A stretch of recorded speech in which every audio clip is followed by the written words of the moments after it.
Hello, this is Ender and welcome to my VRcade, but not quite as usual because today I would like to welcome you to my mixed reality kitchen.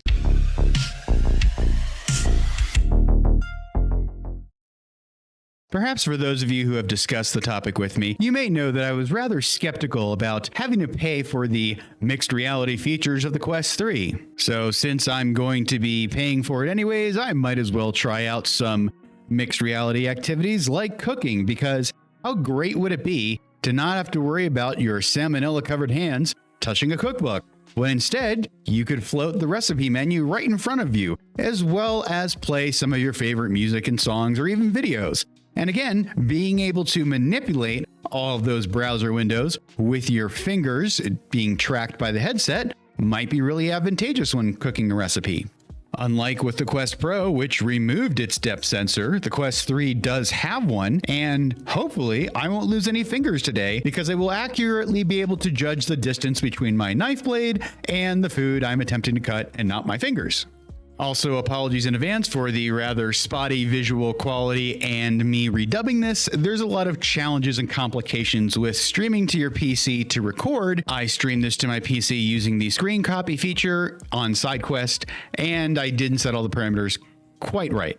Since one of the biggest draws to my channel is my use of the Cat VR C2 Plus treadmill, a lot of people ask me how much weight did I lose using the treadmill. Not a whole lot. It's great for maintaining the weight that I had already lost, which is pretty substantial. You see, during the lockdown period, I got into VR and got some activity that way, and I also used a super low carb eating regimen. I'm not going to use the K or D word in case YouTube algorithm freaks out about that. Since I can't narrow it down to one aspect of what I was doing in particular, I will say as part of VR and part of proper eating, I lost 73 pounds, most of it 65 pounds over the course of a year. And I've kept it off for almost 3 now. Therefore, I decided to cook a special low carbohydrate recipe from the website you're seeing that I'm looking at, which is great because I always forget the measurements of the spices and the weight of the ingredients that I need to throw in there. So you'll be able to see how I can look that up without getting germs on anything. I also attempted to load some music for myself in a new floating window, which I can do just fine when I'm not recording. But for some reason, when I was using this recording feature, I couldn't hear the music in my headset, but I can hear it in the recording after the fact.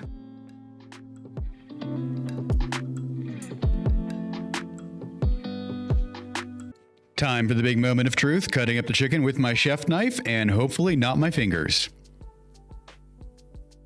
I did find the process not as challenging as I thought it would be. One thing a lot of you may notice or have heard is that with the Quest 3 mixed reality, it's not a perfect depth perception of reality, even with the sensor.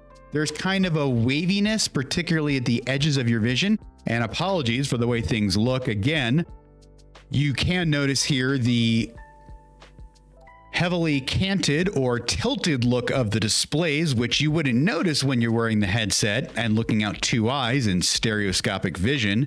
But when you're recording from 1 eye, the way the software looks, you can see how canted or tilted or angled, whatever you'd like to call it, the lenses are to get a wider field of view, which is something that Norm from Adam Savage's Tested discussed as far as why some of us, myself included, are able to notice an aliasing effect, which is absent from my Pimax crystal that I'm testing, and you can see me discuss that more in my review, which I'll link to above. If you're wondering why I haven't completed my review of the Quest 3 yet, unlike some other YouTubers who get early access to hardware, I like to take my time with things, partly because I don't have a choice, and also because I want to thoroughly explore the device and make sure I'm firm on my opinions about it before creating a video.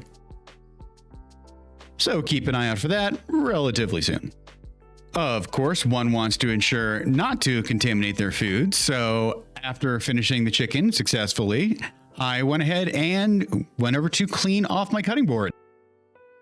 And soap and water, no issues there. I thought water would be a big distortion issue, but it actually worked out just fine. Next, I moved on to slicing up something a little more challenging, an onion. And for anyone paying attention, no, this is not in the recipe. This is something I just decided to add despite it being a little carbohydrate higher. I thought it was worth it for the flavor. Also, I wanted to test chopping as something a little more challenging with the Quest 3, and sorry to disappoint, no fingers lost or cuts created. Measuring out spices, however, was way more challenging and probably the most challenging part of the whole process, which I didn't expect. While it was super convenient having the quantities floating in a window right above me, it was surprisingly challenging getting the spice shakers to align and match up and actually drop spice into the measuring spoons. As you can see there where I kind of gave up and decided just to eyeball it. However, measuring out some liquid turned out to be a whole nother experience. Okay, pouring's definitely a challenge. Wow, there is definitely some latency on that splashing liquid there. Although I did manage to get all the ingredients into the crock pot without managing to hurt myself, it's not something I would really recommend, at least not with current Quest 3 mixed reality technology. I suspect some of the augmented reality glasses like the X-Real, Rokid, or Vitsures might be a better fit because you could still read the web browsers you need to and not have reality as distorted as it was here. One final note for all of you who may be wondering about the timing and notice that Linus Tech Tips just released a review of the Quest 3 where there was a brief mention of cooking. Yes, I did decide to publish this as a result. I was planning on going back and reshooting this in better mixed reality quality, but I had actually come up with the idea of this around Thanksgiving. I finally just got around to editing it today as you are now seeing this. So thank you all for tuning in. Would you like to see more crazy mixed reality footage, such as I live here in Colorado and they're skiing, another stupid thing I could try mixed reality that may or may not end in my demise, so I'm a little reluctant to try it. Otherwise, you'll see me return to my usual virtual reality content. And if you would like to see more, please click that subscribe button and a like if you enjoyed. It really helps my channel grow. Thank you so much for watching.